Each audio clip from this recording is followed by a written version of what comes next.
the sad bit about tonight is just that I didn't want to come over and wreck the common law, the effort that people are making to get involved in common law, because common law is the real thing.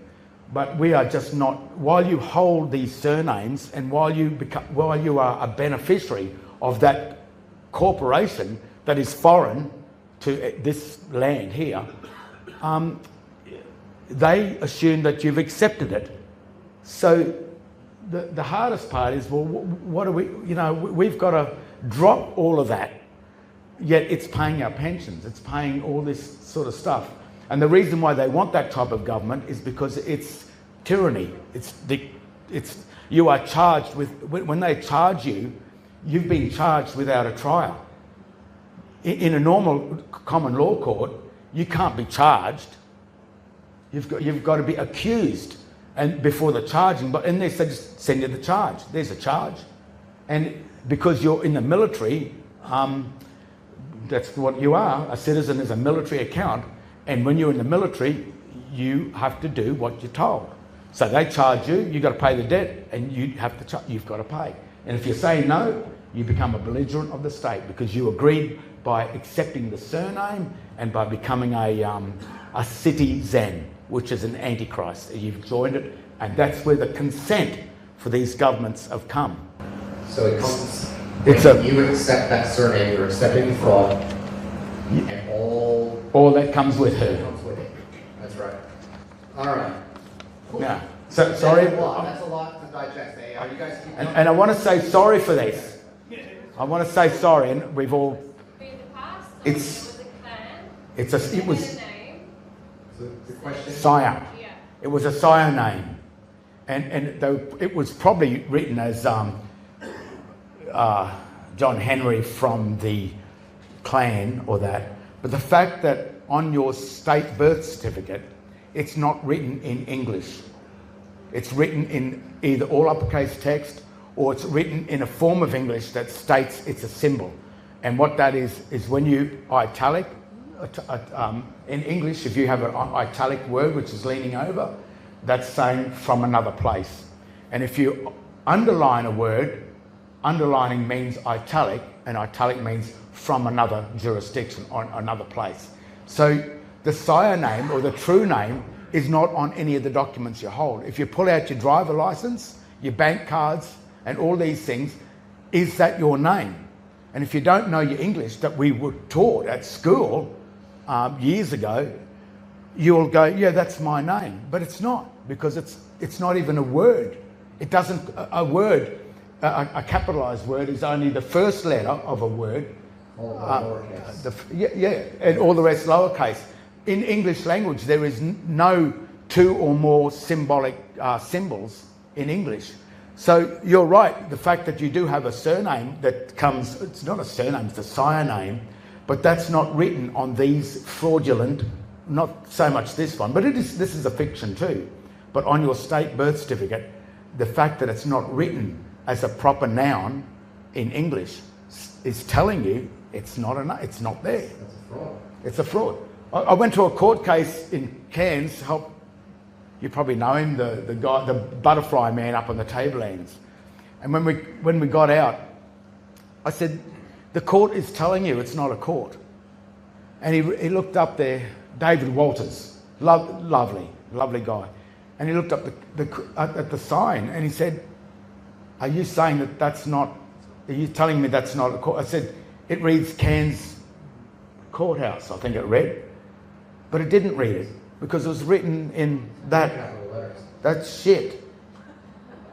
That fool stuff that I got taught, that we did it for liability, so we wouldn't be liable for what we can fool the people with. It was just the biggest, and there it is. The Cairns Courthouse is telling you it's not a courthouse. And the banking documents are telling you they're not real. But all you got to do is, once you read it, and it was so, I must have been so right that Gail Kelly, the CEO of Westpac, was gone the next day. She did not want to answer the question. Ron, I want to ask you, now, here in the community, there's a lot to take in, I know, but in the community here, you've been in the courts a couple of times with a few big cases.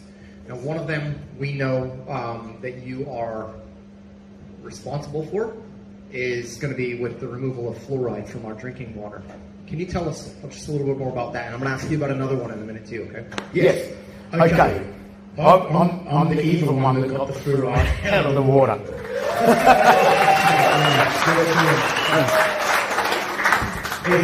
His name, Andrew Mashford.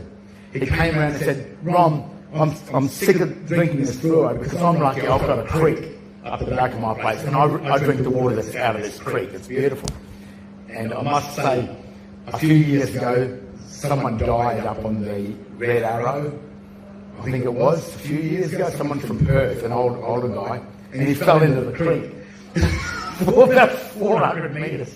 Just up there. And I was drinking the water for about 4 days. One of these guys rotten to bits in the creek, and I was fine. So just sometimes I know that's a bit of a bad. All right. So I didn't drink the town water. I never drank it. And some people used to blame me. Maybe that's what made me crazy. But he came in and said, Rom, I don't want to drink the fluoride in the water. And he said, do you know how to get it out? And I said, yes, I do know how to get it out if you want it out. And I said, it's pretty easy. The government say that there's 2,000 doctors or dentists or medical people that claim fluoride is safe for your teeth and safe for your health. So I said, we will write a letter saying, please supply one doctor that will accept commercial liability with his name and date of birth and say, is the fluoride safe? I knew they wouldn't get one. I knew that. So then I said, if you cannot supply one doctor that can say that the fluoride is safe, then we will agree to drink the fluoride in the water for $250,000 a year. That's the smallest, simplest per person.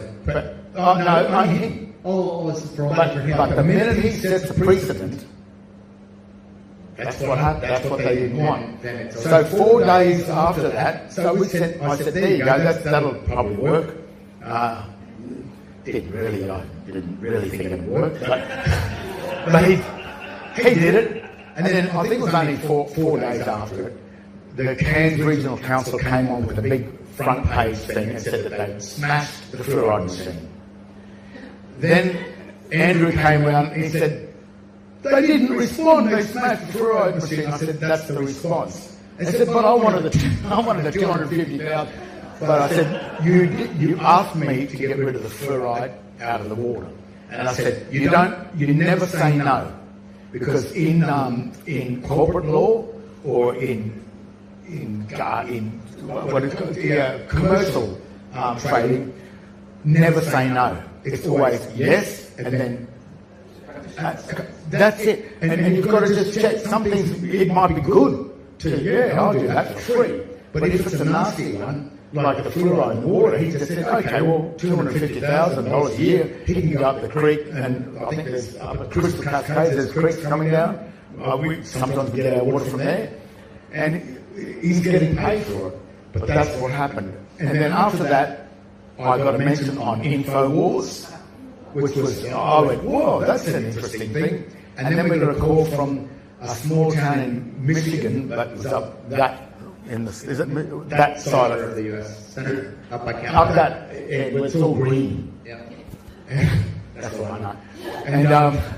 And they asked, because America, or the United States, is full of fluoride. And I think they did the same thing. They actually got it out of their water supply as well. Now, I'm not, I don't know. I don't think, I don't know if fluoride's safe or not. I don't believe it's safe. But if we couldn't get one doctor to say it was safe out of the government's claim that it was 2,000. And the process again is just, all I'm doing is okay, you want me to do that? I've consideration. I've considered it, and I think that the compensation should or could be around X amount of dollars. Now, I never say that straight out. I say, well, that's what I think. Then you send them the notice and ask them, what would they think? Do they think the compensation is, in that case, 250,000, or with Gail Kelly, I agreed, I think it was 850,000 a year to accept the mortgage. Because if the mortgage was written in some deed-based language, it's a fraud. So I didn't say I don't want it. I said, no, I'm not saying I'm not going to accept the mortgage. I said, I'll accept it, but it could be a fraud. So therefore, I don't want to be involved in a fraud. So I'll charge you. It's a fair bit for a fraud. It was 850,000 a year. I think the mortgage was only 120 a week. It was there was a big difference in, and they just went, no. And even the bailiff, when he came round after that, because I hadn't paid the mortgage, it wasn't there, but he came out with the letter still sealed in the envelope. Now, the way they transfer these debts to us is only through mail. The mail is the only thing, and that's why mail today is a 2-to-1 ratio. Some might have seen this in the which are called ledgers. And a ledger, if you put in the dictionary, a ledger is the stone that sits on top of a grave, and it sits at a 2-to-1 ratio. So, and the writing on graves are written in the deed-based Latin, because when you go into the grave as a citizen, that grave says you're dead and you will never come back to life. You are dead forever. That's why they're there. So when you get a letter from the government, it will be a 2-to-1 ratio. It will have a window in it usually, so you can see inside. And the writing on it is the dead ledger language, which is all uppercase, deed-based Latin, your names and that. So the minute you open one of those ledgers, it's like scraping back the ledger, the tombstone off the grave and the spirits of the dead. And you're gone. And that's the sick side of it. The Masonic, why do Masons worship the goat? The goat in the Black's-Law dictionary, G-O-8. In the normal dictionary, we know what a goat is. But G-O-A-T in the Black's-Law dictionary is the sewer. And the sewer is the underworld, where the water from the sea usurps up through the cities, through the sewer, and then comes up. And that's how the law of the sea is usurped up into these cities. Yeah. Before you answer that, the question is, if you get a government notice via email, so they don't send it to you in traditional mail. Yeah. Right? Is that correct? So how does that affect its significance? Yeah, that's they will try everything, but in my case, I don't open them. I will not open an email. So if it does come, and sometimes, now I had this little argument with Mr. Comans, because they tried to send me the notices, because I never open anything. It's always sent back to, and this came up because on the bench, I said, look, I haven't received, I think one of the court, the court went for about 4 or 5 days. It was at $300,000 back then. I never paid a cent. It cost them that. Actually, it cost the prosecutor that, because they created the debt, and because they couldn't confer the debt onto their debtor, they thought they had to pay it. But the mail that I sent back, Mr. Comans had that on his bench, and he said, why didn't you turn up to court? And I said, well, I didn't know the court date, because we had to change it, because my ex-partner's mum had passed away and had to go to the funeral, and it was on the court date. So as a good so-called citizen, I went into the court and said, look, I can't make it this day. I don't open your mail. I don't do any of that. I said, you're forcing this on me, but I'm cool about that. Can you please tell me the court date for the new date? And they said, we can't. We can only issue it through the mail. And I said, I cannot open it. I don't open your mail. It's against the law. It's not my name, and it's 25 years imprisonment to interfere with another person's. 10 years to interfere with, 14 years to interfere with another person's name, and 10 years mail fraud if you open someone else's mail. So then they tried to send it through email, but it came with an attachment. So I did open the email, but there was an attachment, and I didn't open the attachment. And when it came, I said, I didn't open any attachments. I don't know what you were talking about. But as soon as I said, did you send, he said, we sent you the mail and you returned it. And I said to him, did you write my name on it? And he said, yes. So I got the name. I said, is it written in English? He said, yes. And said, well, surely there's an address. And he went to read, I think he read the first part of the word of the address that was written in debased Latin. You see the mail's always sometimes the name or the, yeah. As soon as he said that, I said, you told me you could read English. I said, you said that. And he just got the mail, he went, then let's forget about that. He just pushed it aside, don't worry. And then from then on, it was Mr. Comans and I, he was the magistrate. He said, look, from now on, Rom, this is between just you and me, you and I. And so that's how we got through it. And I knew by then, it was also a military magistrate. They flew him up because the prosecutor said, we don't understand your stuff. He said, it's a bit of a bother for us because I was complying to everything, pleaded guilty to everything. But they couldn't understand, but he was good. He was a military magistrate. He understood that it was just trust law. You are either the debtor or the creditor. And all the magistrates, and even the High Court of Australia, when you get a case into the High Court, all they determine is, did the process of law, was it the process of law, was it conducted? They want to make sure that the lower courts, just as long as the process of law was being conducted correctly, because they cannot break the trust.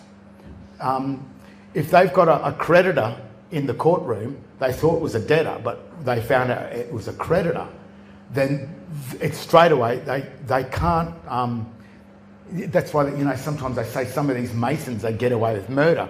It's just that those people, and not lower Masons, I mean probably 32, 31, 32 and 33, that are the only ones that may know this.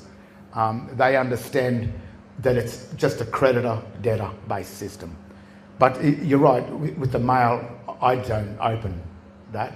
I don't have bank accounts or anything anymore. So it's been great. I put my cash in the bucket.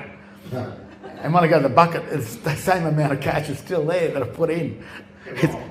That actually leads me to my next question for you. Yes. Now, you've got, along with all the rest of us, we've got this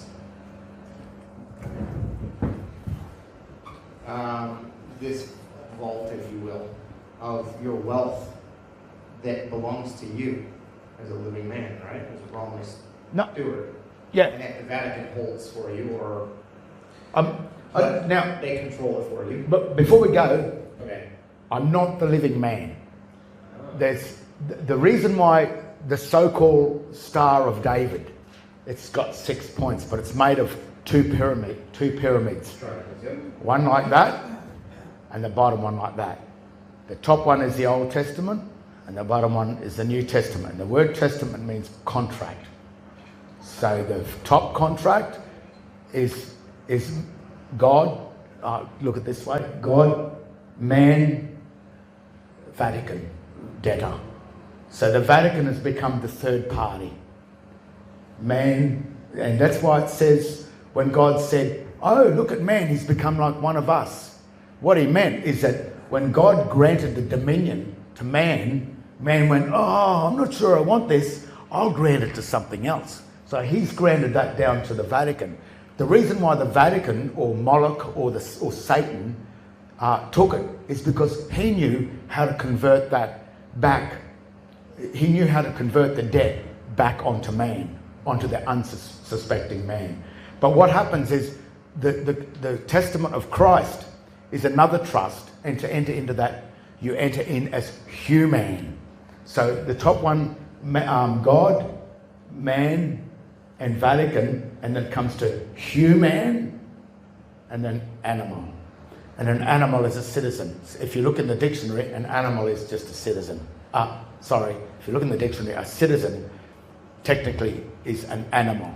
It doesn't have the power of a human, whereas human is the colour of man in the Second Testament of Christ. So Christ has given us a new covenant sort of thing, or a new contract, but we have to be a fiction. So there's man is real living, and some people may want to get back to that, but the Christian system really is it's a quasi or a fiction system that will serve you if you know where you stand in that. In other words, if I was a passenger on the ship, maybe the passenger's having a good time on the ship and doesn't want to leave the ship and says, no, this is all right. So he stays on the ship as the passenger, where the crew are complaining and whinging because they don't have any bill of right on the ship, but the passenger has it. So in the Christian system, like Christ is always saying, that he has died for us. So I'm not saying he was a real man, but in this trust thing, Christ has died for us and he's become our debtor. But if you become the debtor of Christ, well, then you become the citizen. And whatever Christ is, he's going to bash that citizen. Which is a pretty horrible, I'm not an antichrist, I'm not that. It's just that the Second Testament is not really what it is, and maybe the story that's there. What do they call that when it's a story, but it's a it's a story that is there. It's a bit like the ark when in the Ten Commandments, Noah and his ark. If you look at the ark, the word ark means a roof over livestock. You see? And then how many decks did the ark have? 3 decks. Debtor, creditor, and administrator. So when you look at all this, and while the whole world was flooded, that was floating at sea. And then the minute it touched the ground, it created a new, I think that was the new covenant or the new contract, but it was under shipping law with debtor, creditor. So some of these stories that we see in the Bible are actually, they're just things it's like dream time. Right, so I've had this conversation with you before. What I want to get to, you've got another case where you were in the courts, and I think it dealt with ergon, and you were trying to access your wealth. Because, it's yours, right? So can you tell us a little bit more about that? I won the ergon case. I seem to win all the cases. Yeah, this one is particularly interesting to me. But this one, I don't even win them. They just kind of go, oh, it's not what we thought. So I don't know, and I'm not really a winner at this, but I did work out what's happening. After the court case in 2016, when I was the worst man in the world and I was a terrorist, and I won it, I guess. Well, they just let me go. They just said, you can go now. And a lawyer from across the road, who was the duty lawyer, Paul Richardson, and he was always watching, and he's a lawyer and he's a really lovely guy too, Actually, most of these people in the court are actually they're not as mean as we think. They're just doing a job with the debtor and creditor. But he said to me, Rom, I'm aware of the Ergon Energy case, and you're owed $29 million, because that's what I charged Ergon for acting as the debtor of holding their debts, to accept their debts. I said, I'll accept your debt, and I sent them the bill. And then the first case went before Magistrate McFadden, and it was really weird, but they brought the sheriff in, John something Brace, and in the end the magistrate said, did you respond to this letter that came back from Rom agreeing to pay the Ergon debt for, I think it was 750,000. And I got these figures from the CEOs of the Commonwealth of Australia Corporation, and on those, filed in this US SEC, and these guys are all getting paid 700 and 850,000 a year compensation, which means no tax. So if you are compensated, that's not going up over and above. A compensation is damaged and you're being brought back to parity, basically. So there's no tax in that. So these guys were getting 850,000 to be the CEOs of Queensland Treasury Corp, State of Queensland, State of Victoria, all filed in the US SEC as companies. So I said to Ergon, well, that sounds like a pretty good price. A good deal. That's a good deal. I'll take that one. And I sent them a notice. I said, well, you can respond and get back to me and drop the price if you want to. You know, maybe drop it even to just the price of the power. But at the moment, and they didn't respond.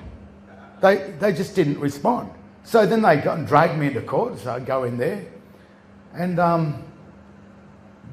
when the magistrate said, did you respond to these letters? He's agreed to pay the debt, but he's charged you this much. And then Darren Brace, the sheriff, started bawling. Started, like you're sitting there. And I was in the witness box, and I got out of the witness box and put my arm around him. I said, it'll be right. I said, we all love each other in a spirit of brotherhood, don't we, Mr. McFadden? And he's the magistrate, big fat guy. He's just going, oh. And he said to Darren Brace, the sheriff, he said, if you don't respond, what can I do? He's going, what can I do to save you?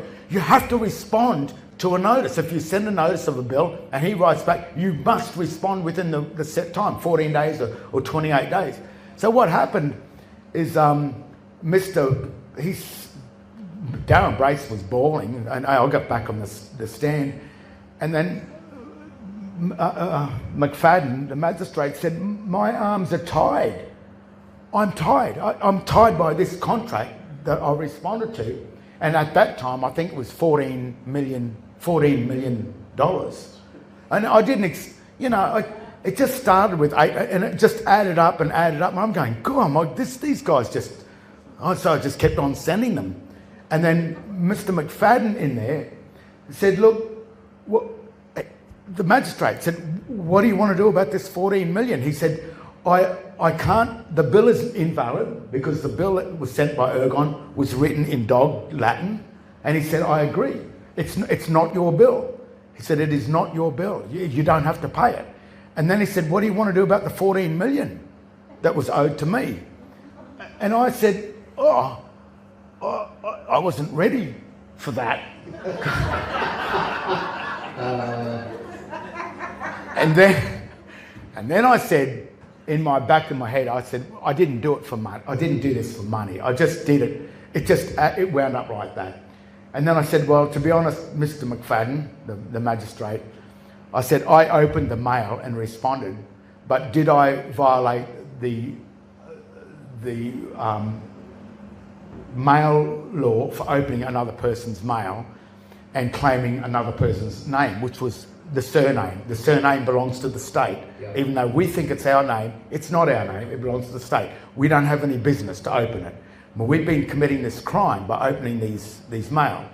So I said to Mr. McFadden, I said, look, I opened this. Did I commit a crime? Am I a criminal too for even opening this mail? And then Mr. McFadden said, you know what? Would it be okay if we handled the 14 million at another date? And I said, I think so, because I said, I don't want to be a criminal either. I should have said, take the money, but it wasn't. It just was a point that I proved. And then after that, McFadden went straight into hospital. He had a heart attack, but he was 6 weeks, I heard, at the Calvary. And there was a police officer and 2 of the court blokes that were in there with me, because I was dragged in because I was a criminal because I didn't pay my electricity bill, so they said. And they just said, what happened in that court case? They said, what happened? Because they didn't realise that it wasn't a court case, it was just commerce. They wanted me to pay the bill. I said, yeah, I'll pay the bill. Here's the bill. Because the bill is not correct. And that's all that happened with that. But in the end, the police and the government, within a week, just came out and pulled all my power. So I then, okay, well, I'll go back. Here's all your money that you want. Paid the power. And then kept on going with the bills, and it wound up to $29 million. And at the end of the court case, this lawyer from over the road, Paul Richardson, he said, Rom, I want to help you get the 29 million. And he said, but I want the 29 million, and we'll give you the thing called the black card, which is the card which is directed to the credit account, which people say it's a black card because it just it doesn't run out, because that's the access to your true wealth. That's the true wealth. That's where the government access it, or that governing corporation access it. Yeah. So what he wanted to do, he said, you give us the 29 million and we'll give you the card. And I said, done deal. Because the money that's inside their system, the dollars that we get, you can't actually buy anything with it. Because it's a promissory note, and anything bought with a promissory note is not. That's why no matter if you buy a house, if you don't pay the rates in 3 years or something, they'll come and just take it off. You can have it completely paid for, but you paid it with this cash, this promissory note, that means that it's never been paid. So that's why I lost interest in all these great big billions and millions of dollars that you can get, because it's actually worth nothing. But that card, that's what I wanted. And he said to use this card, don't live on the top floor of the Hilton. You don't have to live on the bottom floor. But he said, if you can just be discreet about it. So I said, you know what? That was the whole point of this whole exercise, to actually exercise the true standing of the creditor or the benefactor. And there's another word for that, but I can't think of it. The patrician. It's patrician and plebeian, which is debtor and creditor. There's many different words for these things. Yeah. And what happened then is I agreed to give the 29 million, so that would wipe out because this debt is still sitting with the government. And the lawyer said, we've got to sort this out. Otherwise it won't go away. And it's just accruing, and they have to sort it out. So I was eager to do that. I'll just get the card and go and live this great so-called life. And he said, I can even go to Thailand. Okay. But after that, I said, okay, I will write a notice of acceptance to hand over the debt. That means it would be wiped off the government debt, or they would have to pay the lawyer. And I then wrote to the Registrar General, who is the guy that signs your birth certificates and certificates of birth. That's your trustee. That is the king, the guy in there. There's not the government, it's not the banks, it's none of those. That's the guy. Because this is the guy that the bishop of the Catholic Church gives your soul print to this guy. And the bishop holds your soul print, which is the base of where they print all the money that's in the world. It comes from your soul print. So in this case, I had come back to the soul print. I'd found my soul, but the real S-O-L-E, that one. And so I, with Paul Richardson at the lawyers, I then said, I will write the letter, I will get it to the Registrar General to give over the $29 million, and I'll take the card. So I went back in 3 days and I said, I've written my letters, here it all is, and he was cool with that. And he'd also worked out, I think, with Aaron Stubborn, who was the other court, what do they call him, registrar at the court, but there's two registrars there for some reason, a higher court and a lower. And So they worked all that out. And then that day, Paul, after we did all the paperwork and everything, Paul Richardson, the lawyer, said, Rom, I've received some really serious death threats. And I laughed and I said, welcome to the club. Welcome to the club. Because my death threats came from the CIB, the top of the police, and he had to say that in court. He didn't want to say it in court, but it came up. Anyway, I laughed it off, and then Paul Richardson laughed it off too. He said, yeah, you're right, you know. I said, you're a lawyer, you know, they don't go killing you. I'm the man they'll kill, because I'm the man that's trying to, you know, they call buck the system, but I wasn't. I was just trying to make the system work. And then I was to go back in 28 days, because it's 14 days there, and then wait for 40. That's the process of law. I went back on the 28th day, and Paul Richardson into the office, and all the secretary, the girls were crying. And they said, Paul, fuck. They said Paul's dead. You know. And that was it.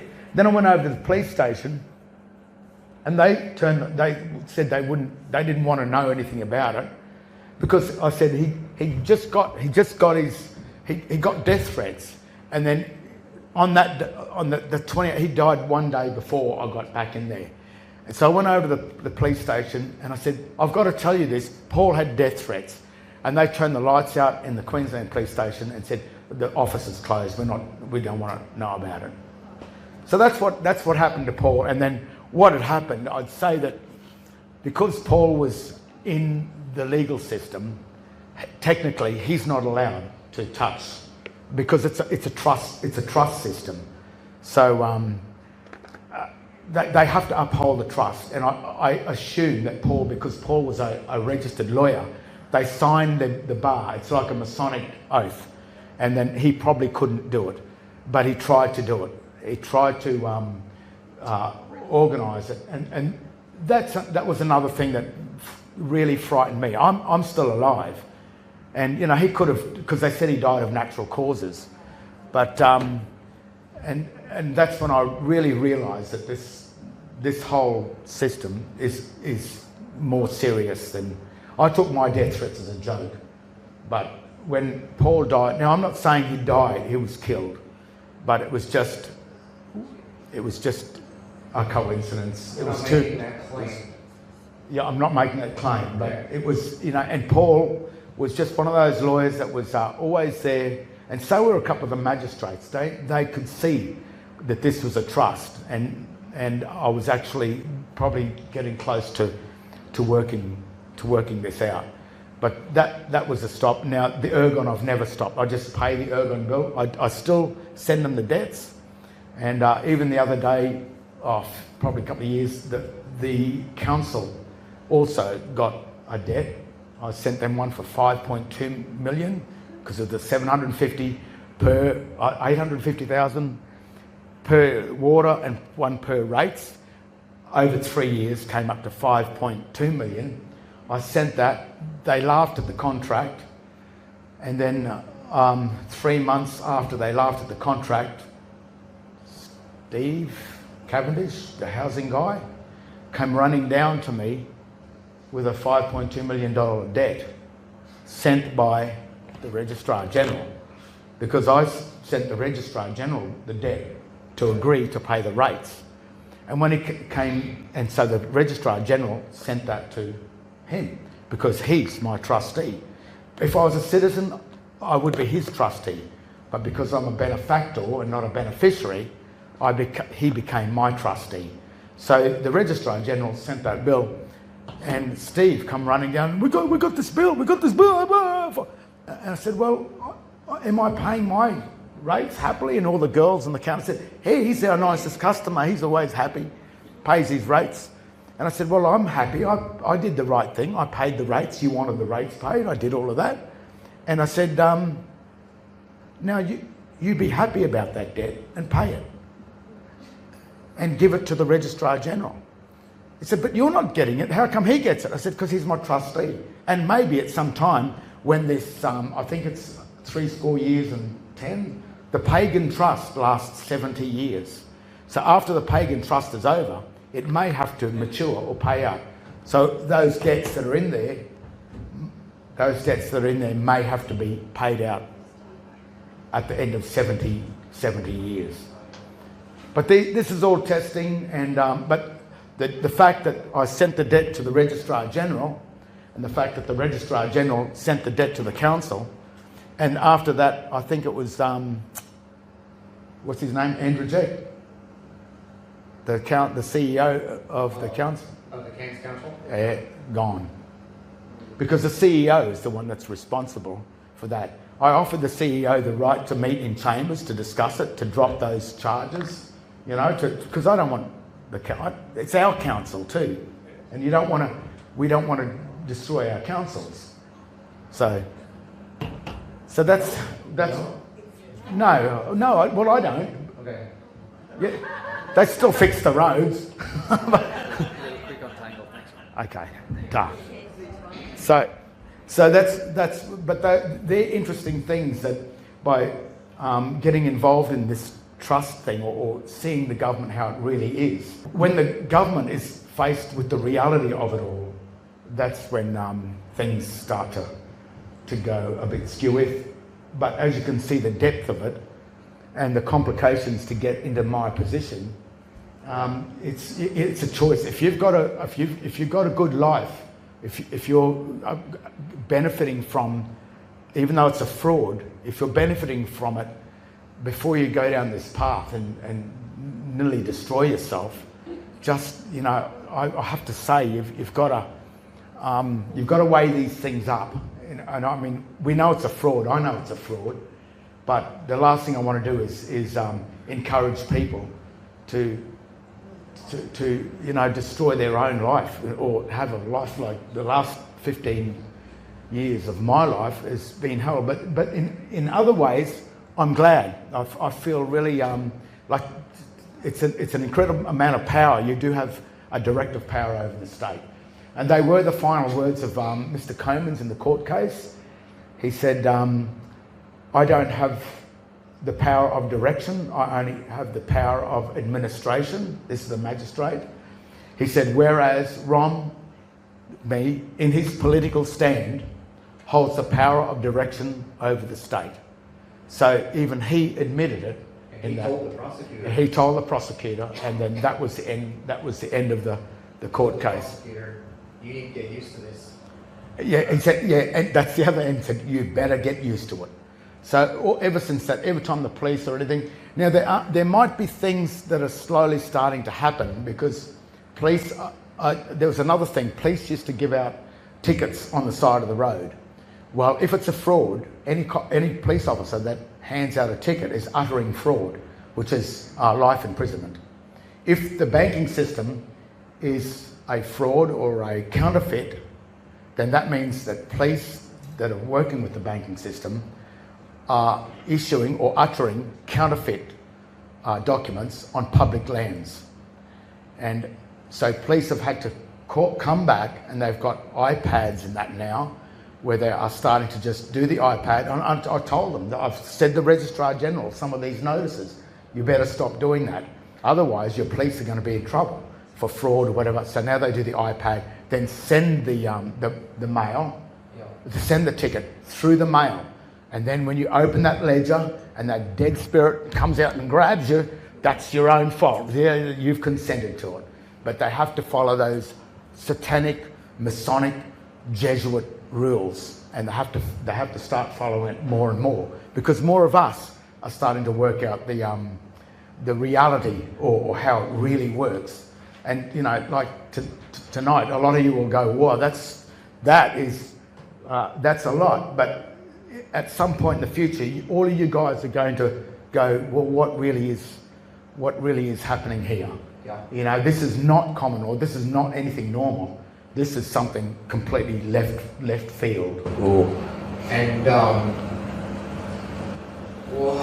like this, guys, how are we doing? I'm just going to take a temperature check on us now. Are we all right so far? Still? Yeah. You're still hanging with us? All right. I've got 1,000 questions. Yeah.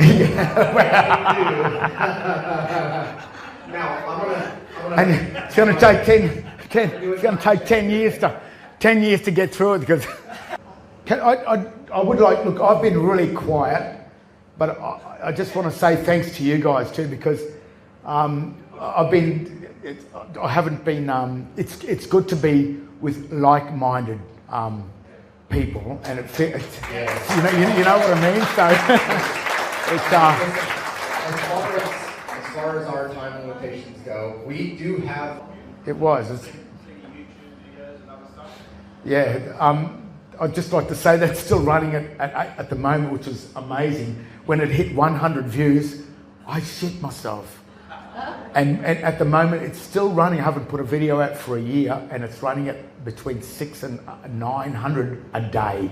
So that it's over 2.2 million views. So it's pretty amazing. I reckon I've got a few things wrong in the earlier videos, but they're all full of very interesting stuff to get people to open up and see there's something more to this, you know. But I appreciate it. Yeah, I see that, and when people are on the debtor side or holding the surname side, like you were saying before, they want you in prison. They want you down. And I think what might happen in the end is that people will eventually just go, I've had enough of being the debtor of a foreign private corporation. And that's that day when people will they'll know themselves they've had enough. And I guess what I'm saying is there is a way out of this. And Christ, he's the one that actually is told it, because he said, come out of her, don't be with her. And the way we've been put into this is through the surname.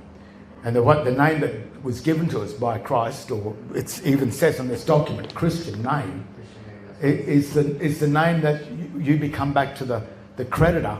But, you know, the thing, I don't get any government assistance, but I worked this out earlier. I've got my room rentals, I've built some units on the property. So I've got enough income to survive and pay the rates and do all that sort of thing.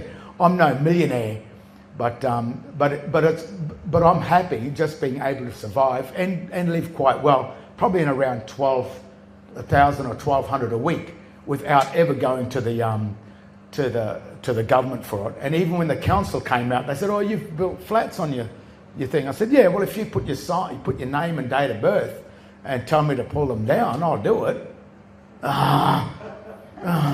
So then we talked about rock and roll and guitars, because I love that sort of stuff, and a cup of tea. I said, you're welcome here, rock and roll and guitars, to talk about that. Any government official, but if they talk about anything else, it's 120 grand.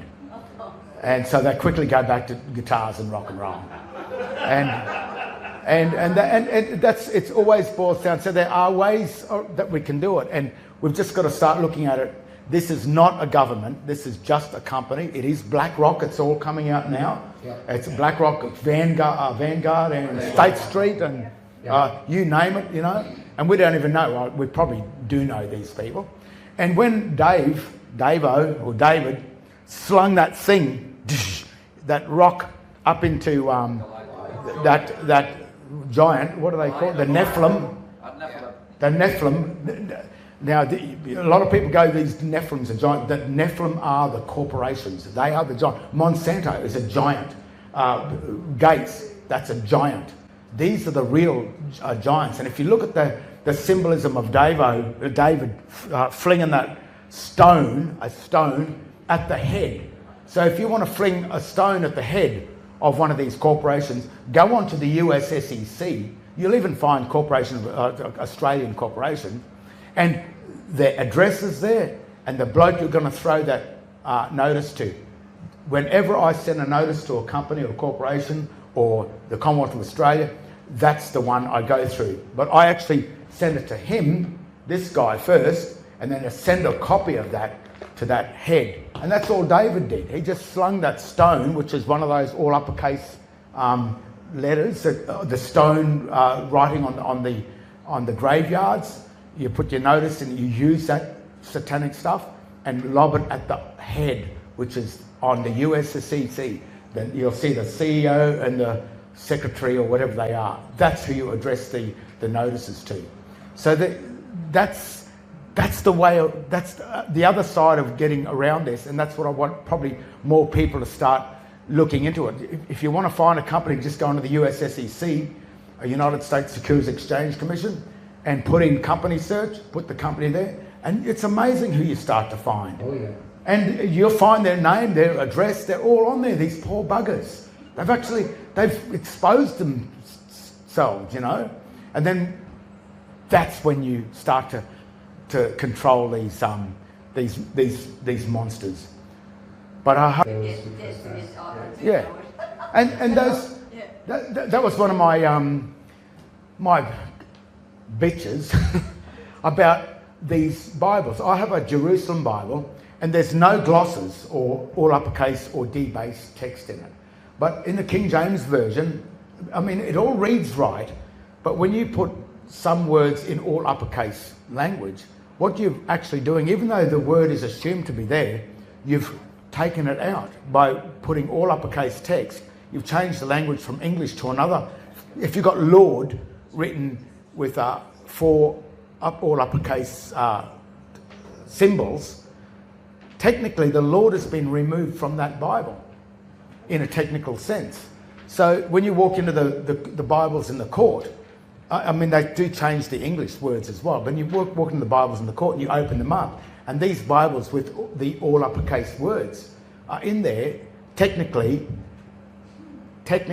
removing it. And I think at the end, anyone that in Revelations, you're not supposed to change anything in the Bible, otherwise you burn it or whatever. I forget what they do to you, but it's not good to change you can't change the words in the Bible. So by glossing or putting a different language in there, technically you're removing those words. And I think that's what another thing, it's blasphemy, you know, I don't know, it's it is, you know, and even with the English, I haven't looked into what you're looking at there, but my complaint was by putting this all uppercase text, which is satanic text. It belongs to Satan. It doesn't belong to the English language. Now, that is the key, is to go down without going into battle. And in all of my events in court, there was no battle. I was agreeing. I said, no, I want to plead guilty. I want to do whatever you want to do. We've just got to talk about the compensation. And with all the people here tonight, you might not get it straight off. You know, there's a lot to put into your head. But at least maybe tonight you can sort of see, or the beginning of it, or where it's the spark that sort of starts it, where, you know, you were going down this path and you suddenly went, oh my gosh, it's actually that way. You know, so once you start turning the road and find the right road to go down, and that's why I do warn people before you do this. But as time gets on and you start to see it, and more people, I think that the whole system it's not going to. We don't want it to collapse. We just want even people in the system will start to go, oh, this, you know. Because even people in the system that are doing this against us, they don't even know. And even when they wake up to it, they've got children, they've got their lives as well. And probably in general, they don't want to do this to themselves. But a lot of people are just still so, you know, we've got a few woke people. I don't mean woke the bad way. I mean, woke in the dictionary actually means to be aware of what's going on. So we've got a few people in here, which is probably a minute part of the general public, but you know, it sure is a good start to. I mean, it's way better than a start. You've got a lot of people that are starting to at least look, and I have been called less of a nutcase in the last 4 or 5 years than I've ever. I don't even think I've been called a nutcase for the last probably two or three. Yeah. You're my nutcase. But you know what I mean? I bet you went through it as well. When you were first doing this, you would have gone through this. People say you're absolutely crazy and it doesn't make sense. Yeah, well, in that system, you're not man, you're not human, and if you hold any form of state identification, don't even go there. You cannot be a man while you hold citizenship, which is an antichrist. You've agreed to the antichrist, and you walk in and become a member of or a subdivision of the antichrist. You're holding the driver license, you're holding the bank accounts. So don't go in there and say I'm a man, because you're not, and they go, no, you're not a man. They don't, you know, you've got to stop being a member of the Antichrist system before you can come back. And even I will not go back to being man yet. Maybe later on, when if the system crashes. But all you want to do is you want to come back to a thing called the benefactor or the human, which is the colour of man, which means in the second system you have the right of man, but only the benefactor, and the benefactor is the one that grants. All of you here, before you became citizens, you owned a share of this land. Now that's the other thing that is very important. The reason why Australia, the reason why the geographical location of Australia is Norfolk Island and not here, is because they'll ask you, are you an Australian citizen on any document? Or what do they call it? A native or Australian. If you write, yes, I'm an Australian, what they go, oh, this guy's from Norfolk Island. We'll look them up. No, they're not here. Lost at sea. Lost. Because Australia is Norfolk Island. This was never changed. And if you just read any history book, I think Flinders tried to change or tried to call this land Australia. The only thing they could do is call the country Australia. And the word country means a designated area of land under foreign occupation. So the country of Australia is a designated area of land under foreign occupation. And the person that has no human right is the occupier of a land. You don't have human rights. And it says it in the international law. So, you know, when they brought this mandated vaccine thing out, they violated the whole 10 Nuremberg codes. The whole 10 were violated with that. They were just as bad as the Nazis and they're trying to say that. But we murdered them when they breached those Nuremberg codes. We hanged a number of them. Some got whatever, but it was a true thing. This government did the same thing, but what they've done is that the citizen of Australia is not a human. It's a citizen, therefore it's only an animal, and it doesn't have a human right. So to get back from citizenship to civilianship, or back into a benefactor standing, then or a man or a human standing, then you have human rights. And that's how they've gotten away with this, because all of us here, I'm not anymore, I haven't been a citizen for years, but any citizen that is here is making the claim, I am not human, I'm an animal, and I am a foreign occupier, and I don't have human rights. By simply being a citizen, you're standing up and saying, I'm shit, I'm scum. But we just didn't know. You know what I mean? We've been deceived and tricked into the citizen. Remember when we were civilians? So, but go on, you. Okay. Sorry. I've got well, it's all your fault. Yeah. I was going to behave myself, but then I couldn't help myself. I'm glad I've been, incited a bit of a... You said, what if there was another way? Well, then they might actually be able to stand up and have the courage to do what we actually were meant to do. The thing, yeah, and I agree with that, but the thing is, you just got to work out what Australia is. And if Australia is not what we thought it was, we can't go around claiming someone's private company. If Australia belongs to someone private, or some people in BlackRock, then we're not supposed to be claiming it's their property. Australia might not be our property. And that's probably a bit like tonight, I'm probably saying more, is that we may have to look at what Australia is and then start to, in numbers too, is to go, we've probably got to get off that ship and create our own ship, because that ship is it's foreign, it doesn't belong to us. And as I think it's the Interpretations Act, Section 2B, the 1901 Interpretations Act, Section 2B, clearly states that Australia is a foreign company. And it's a country, which is a company.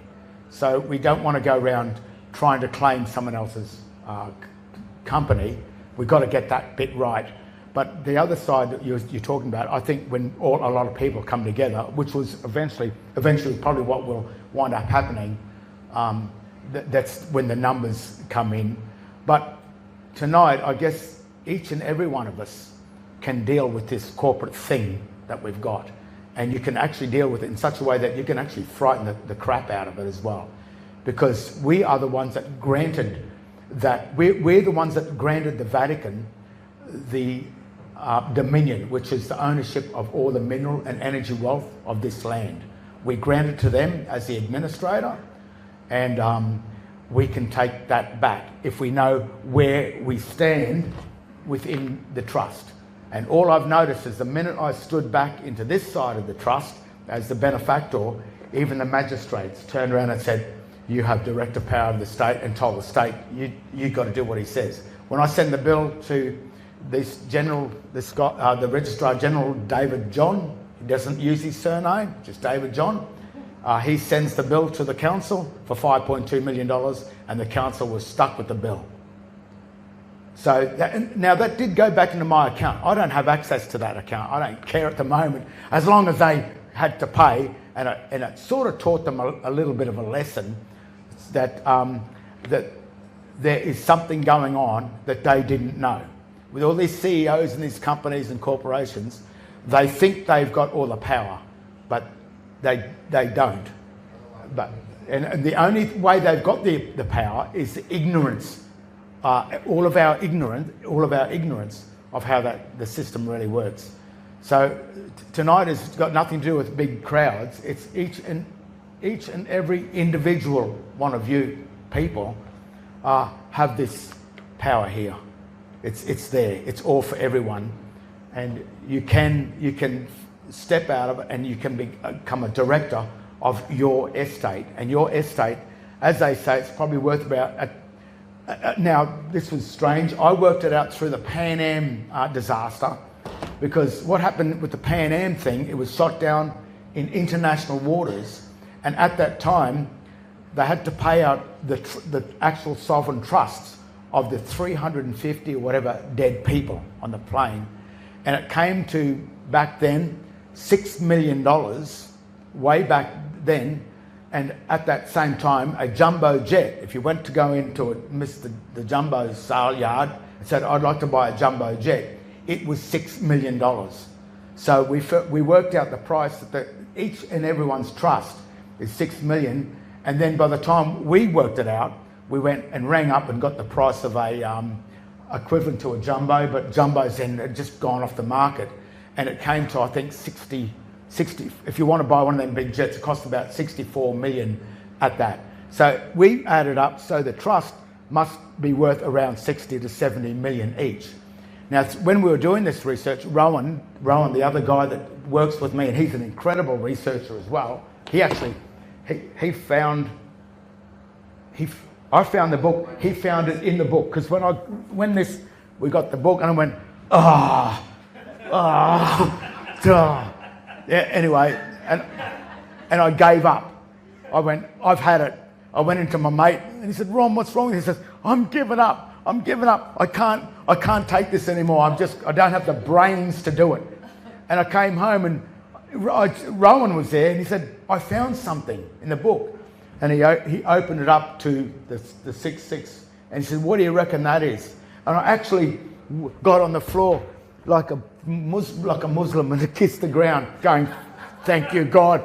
Because right on the very end of that point, I was given up. Then whoever does this goes, "Oh, you know, here it is." So, but anyway, I think I forgot where I was before.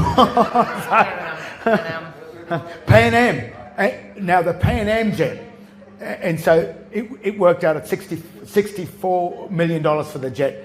But what happened while Rowan and I was there, we got a strange call from a magistrate who said, "You guys have cracked it."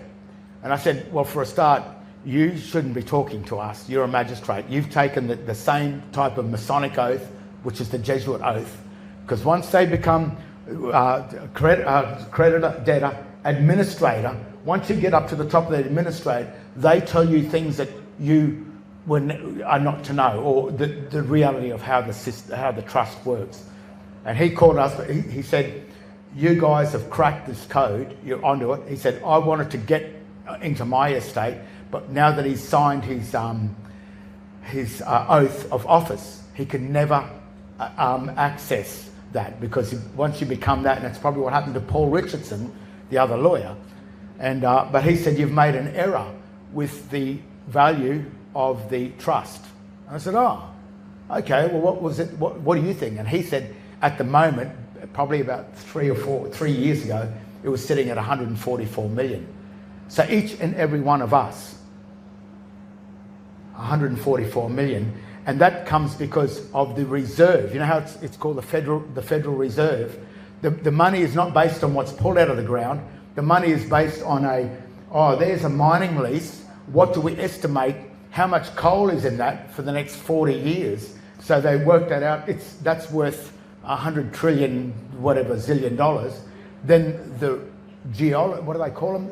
The doctor of geology writes up what the piece of land is worth, and then files that with the US Federal Reserve, and then that is the promissory note money system. So our promissory note is really based on the Federal Reserve, what's in the ground for the future. So it's and that's how the figure has become so large. But you know, the governments, they still have to access our accounts through a process of law, and that's why they really want to get us so in debt, so that our debt is really their credit. So the more these governments, destroy our societies, creating massive debt, it actually creates a credit for them, because as the debt builds up to 60 trillion, 70 trillion, whatever it is, they owe that back to us, that never return to where we are supposed to be to collect that debt. And because we don't return, they pocket it. And that's why they want us dead. And that's why these world wars have come. Every time their world wars come, they murder. They don't care what citizens, Russians, Germans, English, whatever it is, they don't care what citizens are dying. It's just as long as the citizen is dying before they work out that they've got to come back to the creditor side of the trust. And then the Vatican, or whoever the banker is, which is the Vatican, would have to pay its debt. But at the moment, all the money that we borrow from the Vatican, they are not paying it. We pay them back. They do not pay it back to where they got it from, which is the real us.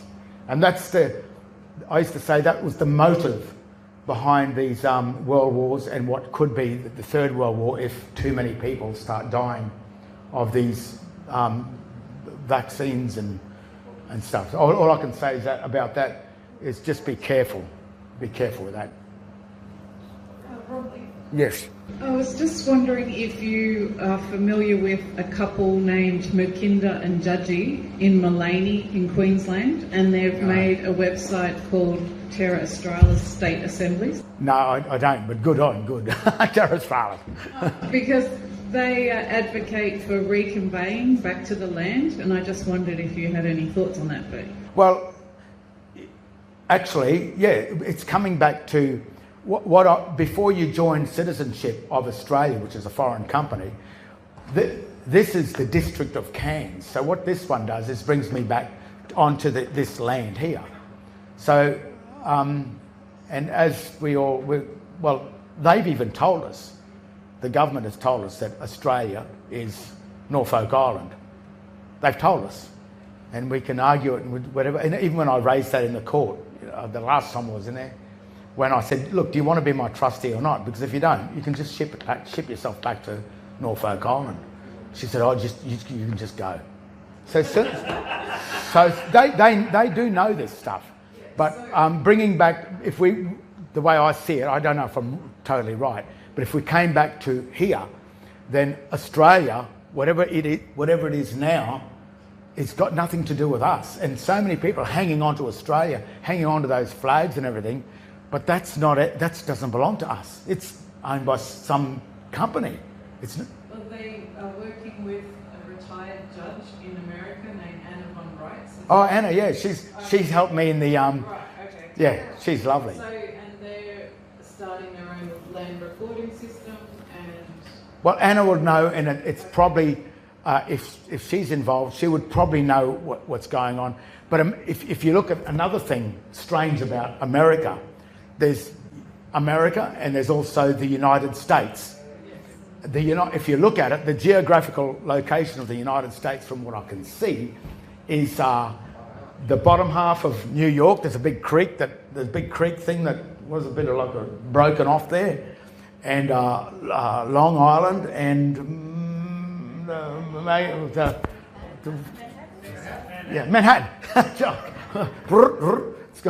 It's going out.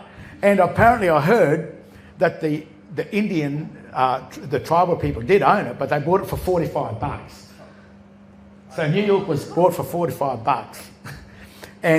But that is, so all the United States citizens, like you were a United States citizen. No, you were. But if they do the same thing to the United States citizen, is say, are you a United States citizen? I'm a United States citizen, which just removed him off the United States of America, or off America, and placed him down into that little bit of where that city is. It's removed them off there. And the United Nations are on there as well, with all their, probably the USCC. So what they're doing is they're taking us from our true lands and legally placing us into some little islands or all to do with the British Admiralty and the City of London. So, and it's all Vatican, which puts us into the International Bank of Settlements and the Vatican World Bank, which is again run by the Rothschilds, who are the trustees of the Vatican. So it all boils back to this One World Trust started in 1302, which is the Unum Sanctum. Yeah, that's it. So, sorry, yeah. I have two questions for you. Okay, I'll try. My first one is, when are you going to write this all down so we can pass it on to every other generation? And secondly, how do we get our live birth certificate? Okay. I've had many people say, if you don't want to write a book, if you don't want to do more videos, write a book. So that would probably be great.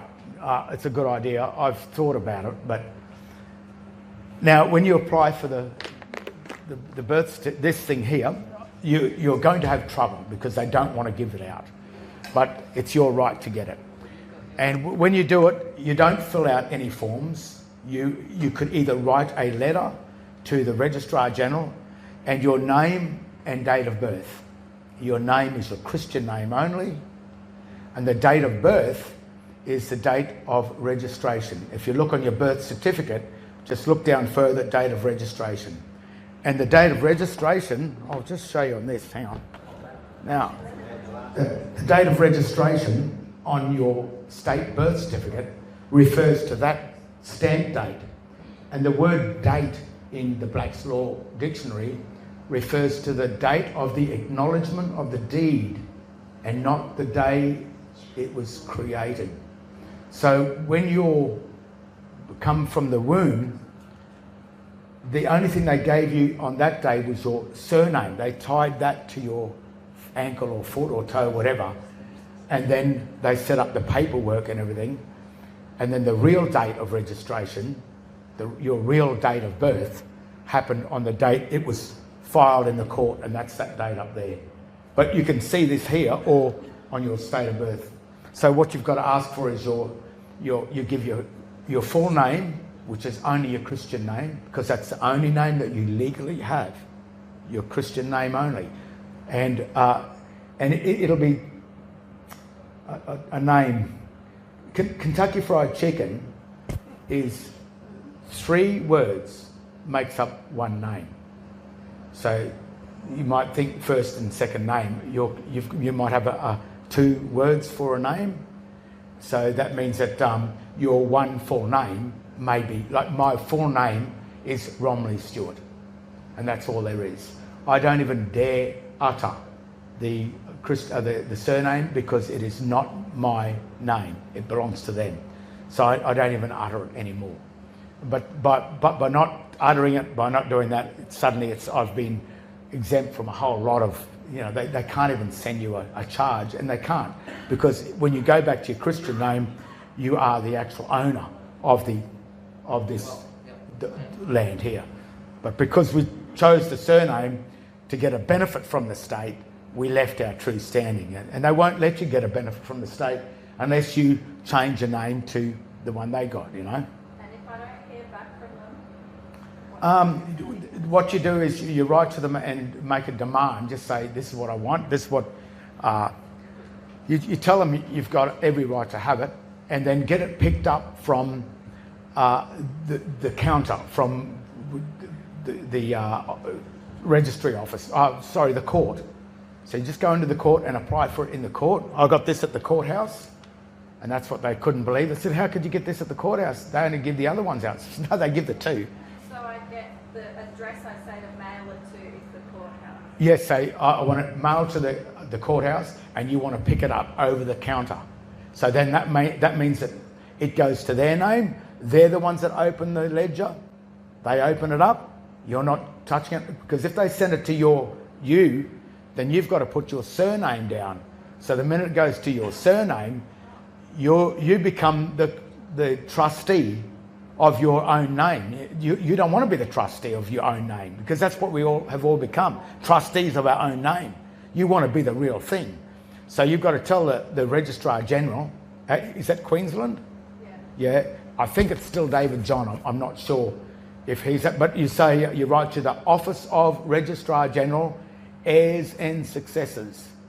So that means that whoever takes that office, whoever gets in there, he's got to answer to it. So it doesn't matter who sits in the office, because you need the office, and then you just write that you need your certificate of birth, and you give you only your name, not your surname. Don't have anything to do with your surname. Put the date of registration, not as your date of birth is. Just date of registration. Don't write date of registration, put the actual date. And do the courts somehow contact me? They'll probably call you, ring you up or something. I think they did that to me.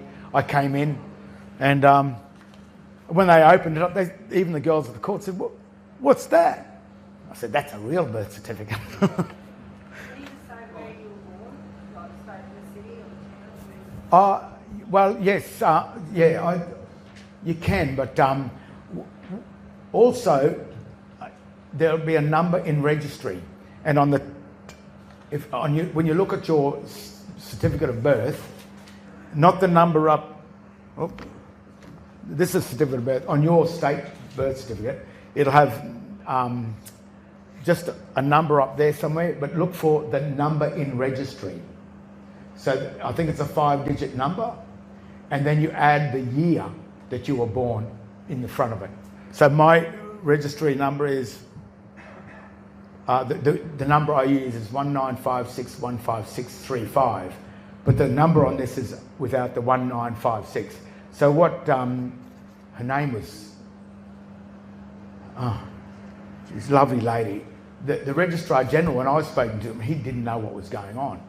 So she put me onto this other girl, and she said the reason why you've got to put your date of birth is because when they go through the registry books, they go through the year. So if you were born in 1980, whatever it is. They go to 1980, and then they go and look for your the 5-digit number. So when you put number in registry, add the year you were born, 1980, and then the 5-digit, and make it a whole 9-digit number.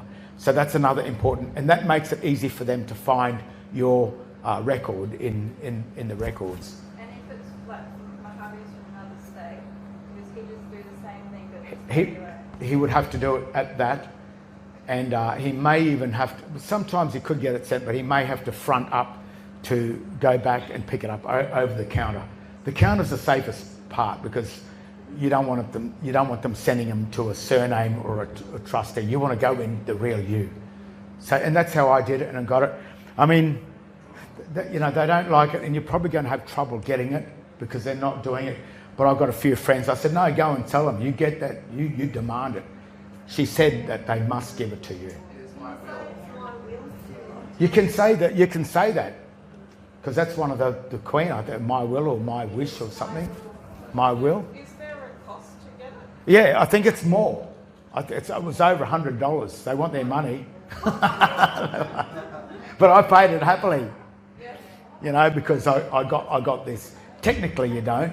And when I won, this is a strange thing. I'm wasting time, but when I got Ergon Energy, I on the second account, I went into the court and hired just a little room. When you go into the courthouse, anyone can use it. It's there for anyone. So I hired a little room. I think it was $80, and then I summoned Ergon Energy to the court, to that room, for a chat to work out what. So I fronted on. I gave them 28 days or something, whatever it is, to get there, and I went up and fronted up there, and went up to I think the second or third floor, and sure enough, they left the office. One of the little rooms was open, the lights were on. I went, oh, cool. And sat down there, waited for the 2 hours. I think it was from 1 till 3. And no one turned up. And so I thought, well, no one's turned up to court. And if I wanted a magistrate, it was an extra $800 or $800. So it would have been $80 for the room plus $800. But I didn't need the magistrate because I just wanted them to come and talk about the bill first. And then I went downstairs. I wrote out the minutes on my little notebook, which is just a notebook. And I said, I turned up at this time, waited, Ergon Energy didn't turn up, blah, blah, end of the time, left the court. And I went down to the girl and I said, here's my minutes. They said, yeah, no worries. They got the court stamp. Went over there, did a photocopy of the book, and I said, can you send that copy to the Registrar General to let them know? And you know what? When I was talking to Paul Richardson, the poor guy that got killed, he said, you won. They didn't turn up to court. I said, yeah, for $80. I just went and hired the courtroom. And he just said, but you did it. So even he was going, he was like, I fluked it.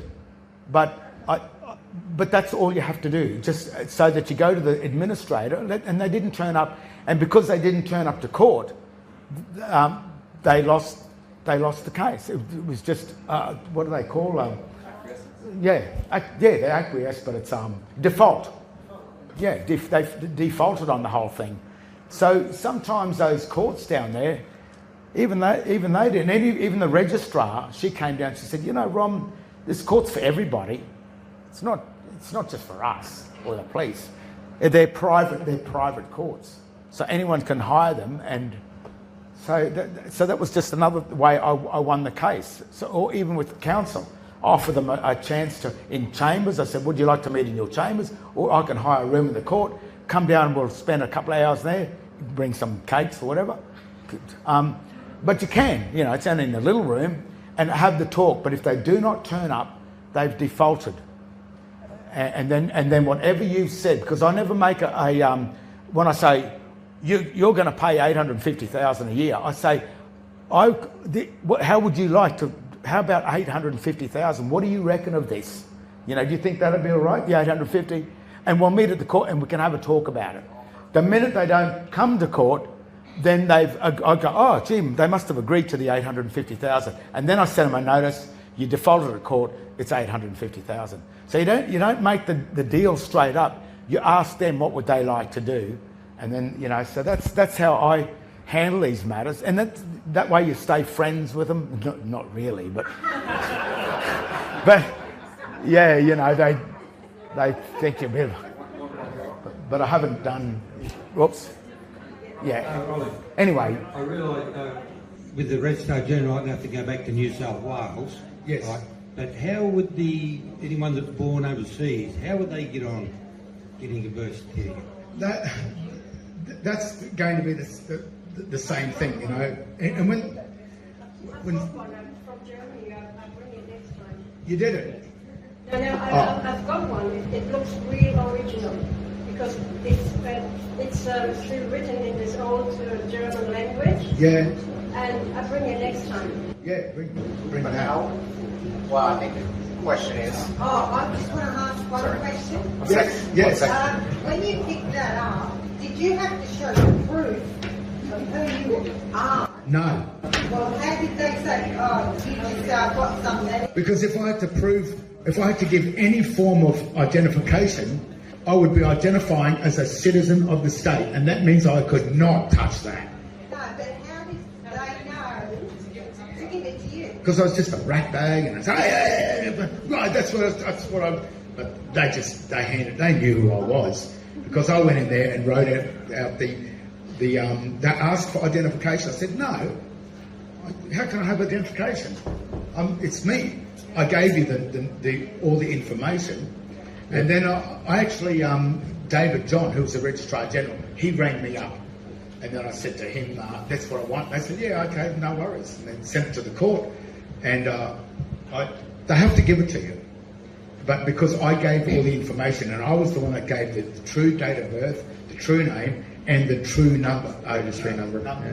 Number and registration. Yeah. So What did you ask for when you went? I said, I want my birth certificate. And they said, you need a name and date of birth. I said, yeah, no worries. Romley Stewart, 2011. And then pulled it up. Yeah. And then within probably 7 seconds, they had it on the phone. Hey, we found it. But the thing is, when it did come up, when the girls opened it, I said, they tried to give me the envelope. I said, oh, no, you've got to open that. I'm not opening that. That's not addressed to me. It's addressed to your court. So, okay. So they opened it up. But when they pulled it out, they said, what's that? I said, as I said, that's the real one. Because they said, we've never seen it. That can't be a birth certificate. I said, yes, that's the real one. It's because we just don't know. And again, that took a lot to work this out. You've got to somehow work out that you're not who you thought you were. It's really impossible to, because I thought, sorry. How did you know that it was actually there yet? Well, if I wrote the letter, I'd probably say, here's my phone number, It had to be a trust that's got a debtor and a creditor. So when you get on a cruise line, you've got a choice, debtor or creditor. So if it's a trust, this is the creditor side of the trust. Did you just go to a week or two before you went back in? It took 2 weeks for it to come up. Yeah. About 2 weeks. No, they called you. Yeah, they called me. It was quite. I thought it'd be up in days, but it actually was about 2 weeks. So you put your phone number in the letter? I put. They had a phone number. My phone number. I still have a phone, but it's under this name. They actually gave it under Romley Stewart. It's not under the other name. And then they sent me all this thing to get a nice new shiny phone. I went back in there, and they couldn't. There wasn't enough information to give me another phone. So they said, "Oh gosh, we've somehow given you a phone without." I used this this number, the 1956-15635, and it worked. You know how you've got to give a license number or something? Well, I put that in there, and it actually worked. So they gave me a phone under Romley Stewart and this date of birth, which is nearly impossible. But I can't get another phone by using this, so they've clamped down on that as well. Not that I really care, but it's I still use my old phone that's actually got under this. but I know that they don't like people finding out about this. Right. I'm gonna. We've got a lot more questions. Yeah. But I'm gonna pull us up here tonight. Okay. I think. Look, is it worth our time that if we ask you to come back in, Rom? Would you be all right with coming back in another day?